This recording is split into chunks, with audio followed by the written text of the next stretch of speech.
What is up, everyone? JD here. Hope you're all doing well today. Today, I'm really excited to bring you my full review of the Urban EDC Supply F5.5. This one here has a 2.7-inch M390 blade steel. It has 4-inch black micarta scales. Really well done, too, I think. The overall length on this one is a very surprisingly small 7 inches for being such a chunky little knife. And the claimed weight is 3.2 ounces, and we're going to go ahead and check that out right now.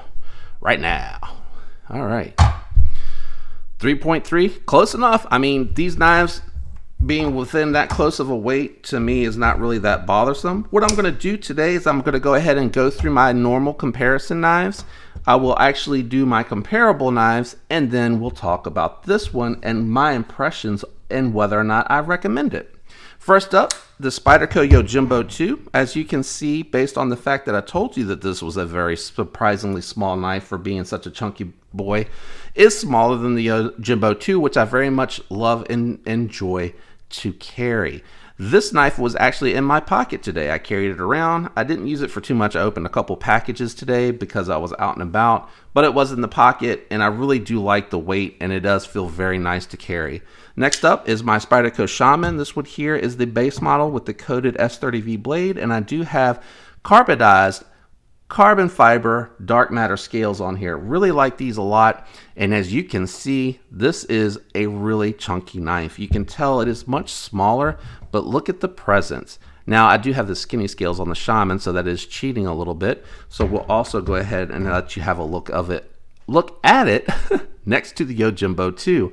So you can see this does have really nice presence across, and I think for such a small knife, that's what gives it such great ergonomics. Let's go ahead and bring out my crossbar knives that I like to use for this comparisons as well.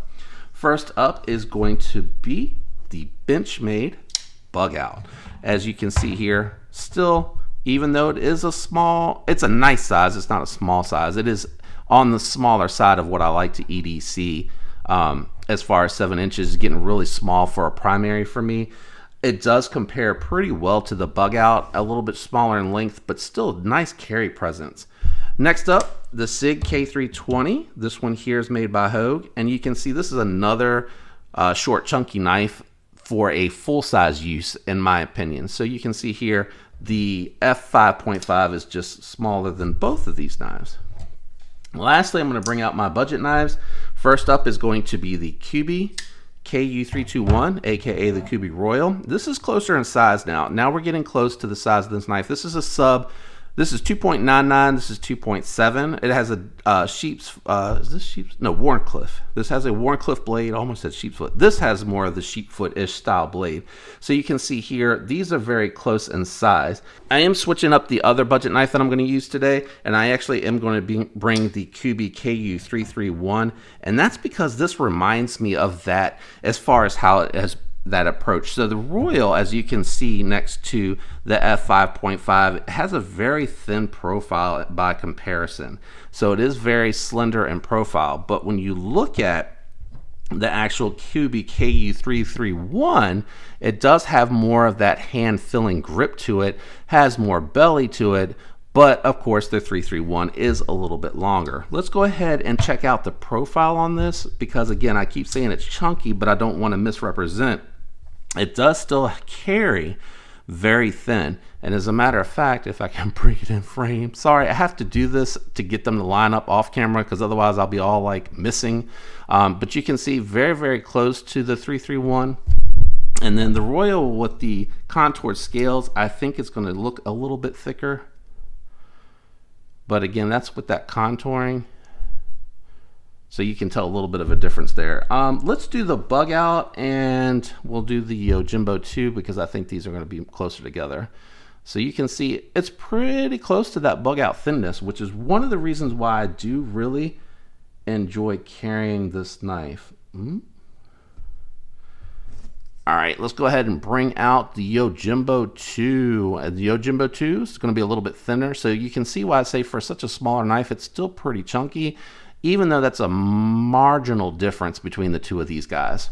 Let me go ahead and bring out a couple of comparable knives that I really like against this one. So first up, I picked up the Convict from Concept. This is a knife that I really like, and I think these two compare really, really well. As you can see here, they're both a little bit on the smaller side. They both have that sheep foot style blade to them, and I really like that from a utility perspective. Lots of handle to grip onto, a little bit more blade on the Convict, but still a lot of usable blade on the F5.5. And just for the fun of it, we're going to go ahead and bring out the Rodancio from Chavez. This is the street one, so it is smaller. Really good comparison here. This guy has a little bit more blade length on it, and it has the drop point with the dual grind, got the hollow and the flat out on the tip. Lots of handle, very chunky style knives. I really do like these. I haven't picked up very many chunky knives before getting these, but I actually kind of like that small miniature tank that started with the mini Adamas for me. Not that it was small, it was a really good EDC size, but I liked that chunkiness and that it still carried nicely in the pocket. Thoughts and impressions: really good blade, really good edge. I broke down a medium-sized box which had a couple of pieces to it to be broken down, and it came with a pretty good edge from the factory. The acid etched stone wash is really well done. I have a, where is my Tucson? I think that's probably the closest thing I have to my own acid etch watch. Mine, I did wash it a little bit different, and you can see my stone washing looks like it has little strikes of lightning going through it, and you have more of the pelt going on the F5.5, but I really do like that a lot, and I think theirs is a little bit more even. They probably applied it, whereas I just soaked mine and then I rubbed it down after the fact, and then the stone wash I think took a little bit off of that. I also recently put jimping on here with a tool. I have to go through and do a little bit more of an acid etch over that because you can see the raw materials, but I think it came out pretty good. I can definitely feel the jimping there, so I definitely like that tool. Nice to have that because I have a couple of knives where I think the jimping's in the wrong spot. This is not one of them though. The jimping on here is in a good spot for choking up or being back on the blade. Now, if you're going to actually do some push cuts, for me, having a larger hand, I found that it's a little bit more comfortable to come out right over to the plunge grind without getting next to the blade and actually able to push through. Now, you just need to be careful. You don't want to be doing any type of push cuts like that. If you're going to pierce into something first, I'd recommend coming back and then you can move up and go down. You can comfortably go down like this, but you have to make sure that you're good at controlling where the material is, which is where this jimping could come in hand. You just got to make sure that you have plenty of contact on whatever it is that you're cutting through, and coming out on the edge might be a little bit better because it does get a little bit thinner out towards the tip. So as you're trying to push through, it might work a little bit better for you that way. But really, I found the most comfortable position is to choke up here, which leads me to my first complaint. The edge here, and I don't know if this is just on the micarta, but the edge is sharp here. I really think that it would have been better for them to round this off and actually have it all be even here. And I can tell you why they didn't. Because they wanted the lines to match where the knife was. So if you leveled it out, you'd have just a little bit of this blade tip sticking up, and I don't know how to counteract that. I think that it's the design profile looks really, really nice. I'm just saying from a user perspective, if you're back here, you're still going to have run just into a little bit of a chance of running into the choil as you get towards the bottom of the cut. Most of us are probably good at controlling where the knife is. And again, you see I'm having to slide up here to get my thumb where I want it for it to stay in that blade path and be a decent amount away from the edge. So that's really one of my complaints, is the fact that it's sharp right here. This is you feel it when you go to hold it. Even when you're back here, if you're going to pierce into something, you can kind of feel that hitting into the hand a little bit, and then it digs in right here. As you can see, when I let off, you can see it's a little white right there. It does dig into the hand a little bit. I think it would have been worthwhile just rounding that out and not having such a sharp edge and being a little less worried about the aesthetic piece of it. I think just rounding that out would have been better. That's my only real complaint. The Spidey hole works pretty good. It's a little small, but I don't think that's really that unusual because it is a smaller knife. So someone with a larger hand like me, and that complaint about the hand position, it could just be me because I have big hands. This forward choil might be enough for somebody with a smaller hand, because when I go to put this finger on it, I find that it works really well. So let's say, yeah, so my ring finger actually goes further into that. So it could be that it's my issue. It might not be an issue for anyone else, I guess. But again, that finger hole works really well considering the fact that it is a little small. It is just sharp enough for you to be able to kind of catch and use. As you can see, when I go to use a thumb, I can't hit it automatically. I got to make sure that I make the conscious effort to slide down into it. And then when I hit it, I know that I got enough meat from my thumb in there to deploy it with the thumb. But for the reverse flick, I have no issues. I can grab it right away. Action on it is really good. Just be really careful when you drop it. It does have that sharpened edge, and that if you don't catch it here and you're down here, it is going to come down onto that nail, and eventually it's going to break into that nail because this has a very sharp edge. Very strong tip. I did a couple utility cuts with it and worked really well. I haven't had a chance to like really run this through the paces a lot. I just carried it probably 4 or 5 times and did task on 2 different days with it.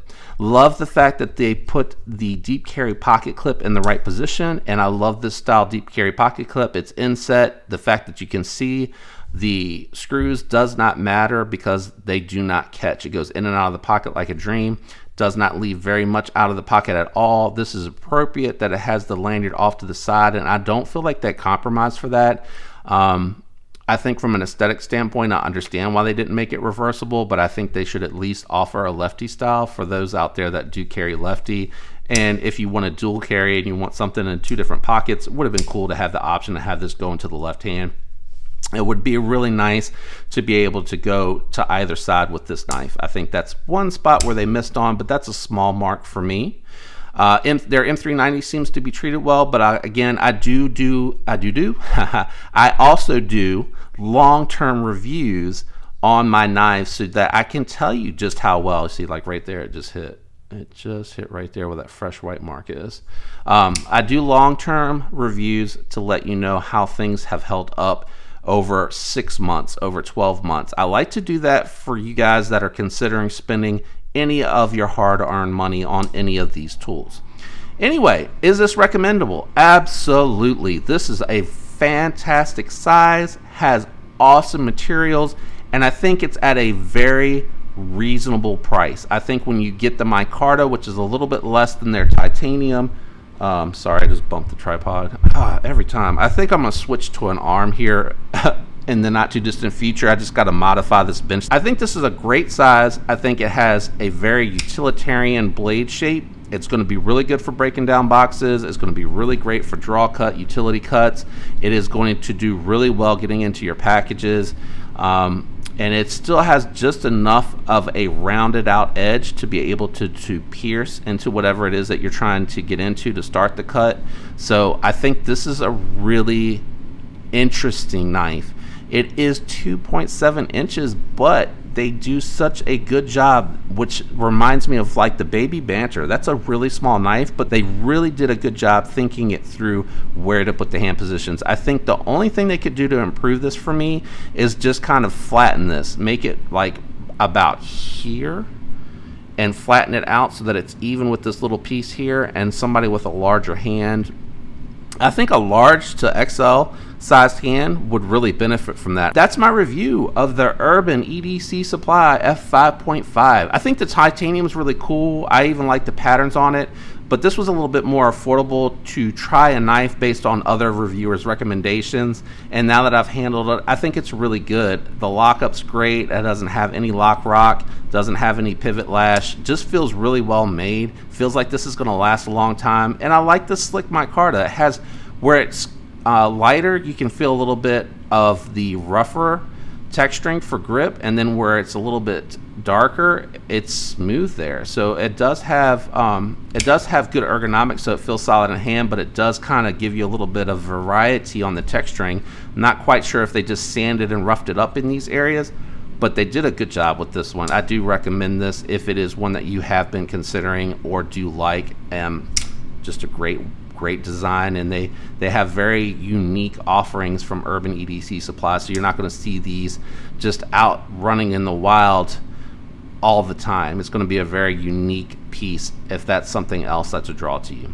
If you enjoyed the video, do me a favor, leave a like, guys. It really does help me with the YouTube algorithm.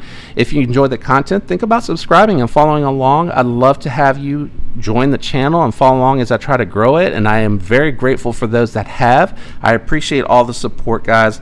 Really means the world to me. I hope all of you have a fantastic week. Until next time, peace.